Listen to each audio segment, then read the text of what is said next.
दोस्तों रणबीर कपूर की film animal जिसने आते ही बॉक्स ऑफिस पर धमाल मचा दिया था और इस फिल्म में जिस तरह का वायलेंस दिखाया गया था इसे आज भी हमारे दिमाग से निकालना मुश्किल है। तो इस ब्लॉकबस्टर फिल्म एनिमल की शूटिंग किस तरह हुई और इसके कुछ मजेदार और अनसुने फैक्ट्स मैं आपको आज इस वीडियो में बताने वाला हूँ, तो वीडियो को एंड तक जरूर देखें। सबसे पहले आपको इस सीन की शूटिंग दिखाता हूँ जब रणविजय गीतांजलि को अपने प्लेन में ले जाता है और यहाँ आकर ये लोग शादी करते हैं। तो प्लेन से उतरने के बाद वाले सीन को कश्मीर की रियल लोकेशन पर शूट किया गया था। इस सीन की शूटिंग के वक्त रणबीर रेडी होकर अपनी कार में यहाँ पहुंचे जहाँ डायरेक्टर साहब पहले से ही अपनी टीम के साथ इनका इंतजार कर रहे थे और इस कश्मीर वैली में वो सीन शूट किया गया था जब रणविजय गीतांजलि को कार से उतारता है। लोकेशन पर आते ही डायरेक्टर साहब रणबीर का पहना हुआ कुर्ता चेक करने लगे थे कि सीन में कहीं इससे लाइटिंग इफेक्ट खराब तो नहीं होगा।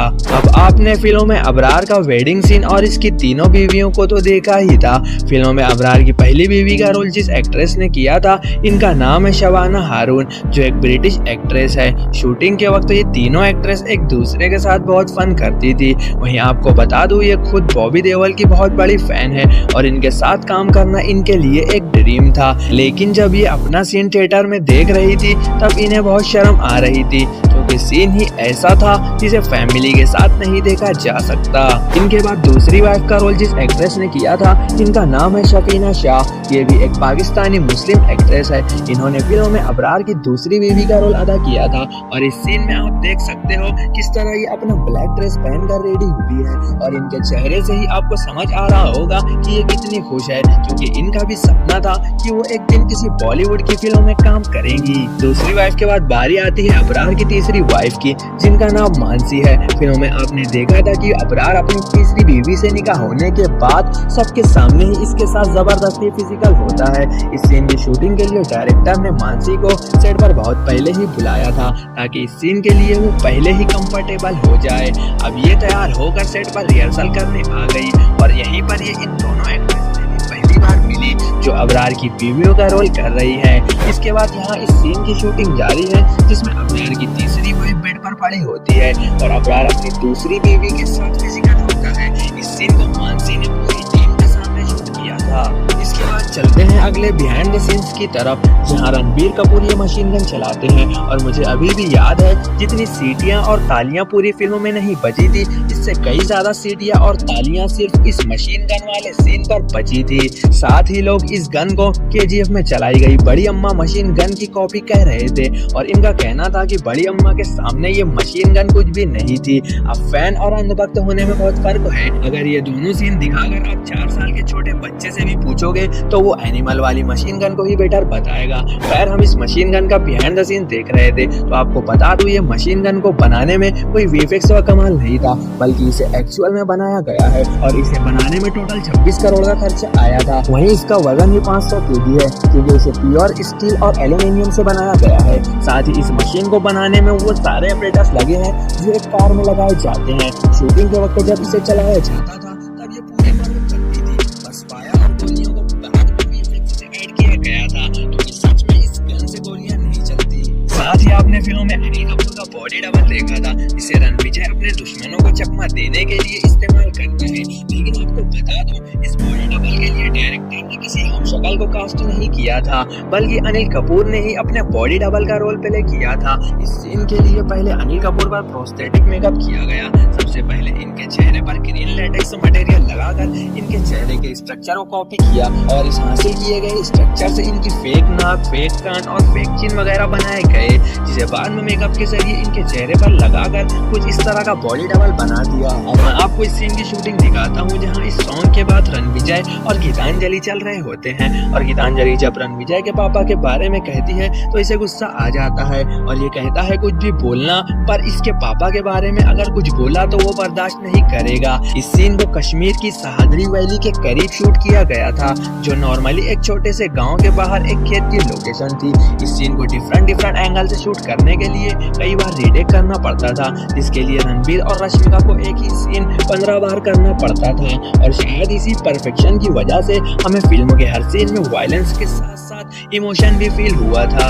वहीं फिल्म में आप बॉबी देओल की बॉडी देखकर दंग रह गए थे लेकिन आप क्या खुद रणबीर और अनिल कपूर भी इनकी बॉडी देखकर शॉक थे क्योंकि सेट पर सबसे पहले रणबीर की शर्ट बनी और इनकी बॉडी टीम ने देखी तो वो इनकी तारीफ करने लगे और रणबीर को भी लगा कि मैंने ही बढ़िया बॉडी बनाई है। लेकिन जैसे ही बॉबी ने शर्ट उतारी तो टीम और साथ खड़े क्रू के साथ रणबीर कपूर और इनका ट्रेनर भी हैरान रह गया कि बॉबी देओल के आगे तो इनकी बॉडी कुछ भी नहीं है। लेकिन आपको बता दो बॉबी देओल ने ये बॉडी इतनी आसानी से नहीं बनाई थी, बल्कि इस बॉडी के लिए इन्होंने मीठा खाना ही छोड़ दिया था। और जिस दिन शूट का आखिरी दिन था तो शूट खत्म होते ही बॉबी देओल ने सबसे पहले मीठा खाया था और ये इनकी फेवरेट स्वीट डिश है जिसे इन्होंने पूरे 8 महीने के बाद खाया। और इन्हें ये खाकर जो खुशी मिली थी इसे आप इनके चेहरे पर देख सकते हो।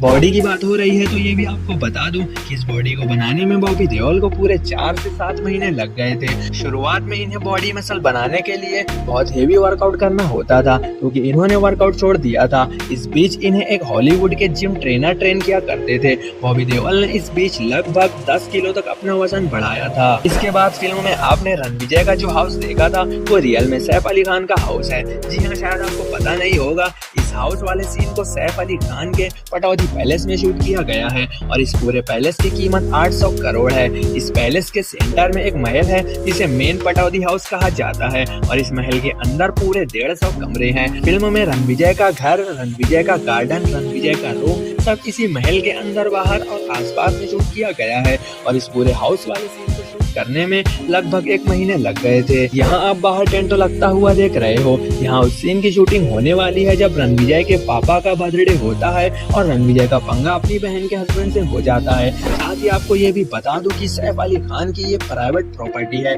और इस फिल्म से पहले यहाँ कभी किसी फिल्म की शूटिंग नहीं की गई है। सैफ ने अपने इंटरव्यू में बताया कि ये पैलेस इन्हें विरासत में मिला है जो इनके ग्रैंड पेरेंट्स ने बनाया था और वो इस प्रॉपर्टी को कभी बेचना ही नहीं चाहते। ये इनकी फैमिली के साथ वेकेशन मनाने यहाँ आते हैं। इस प्रॉपर्टी में इस महल के अलावा तालाब, पहाड़, बाग और मस्जिद भी मौजूद है। यहाँ वो अपनी फैमिली के साथ फार्मिंग भी करते हैं। साथ ही अपने इंटरव्यू में इन्होंने बताया था कि इनके इस पटौदी पैलेस की देखरेख और काम करने के लिए लगभग 100 नौकर रखे गए हैं। इसके बाद आपको फिल्म में कुछ अनसुने फैक्ट्स के बारे में बताता हूँ। फिल्म में बॉबी देओल की एंट्री पर जो जमाल जमालू सॉन्ग आपने सुना है ये ओल्ड फारसी सॉन्ग है। इस सीन में लोगों को ये गर्ल बहुत पसंद आई थी। तो आपको बता दूं इनका नाम तन्नाज दाऊदी है जो एक पर्शियन इन्फ्लुएंसर है। वहीं आपको पता है ये फिल्म एक नॉर्मल फिल्म के हिसाब से काफी लंबी थी जिसका टाइम 3 घंटा था। फिल्म के डिस्ट्रीब्यूटर संदीप से कहा कि इतनी लंबी फिल्म कोई नहीं देखेगा और इसकी वजह से फिल्म रिलीज के तीसरे दिन से ही थिएटर खाली हो जाएगा।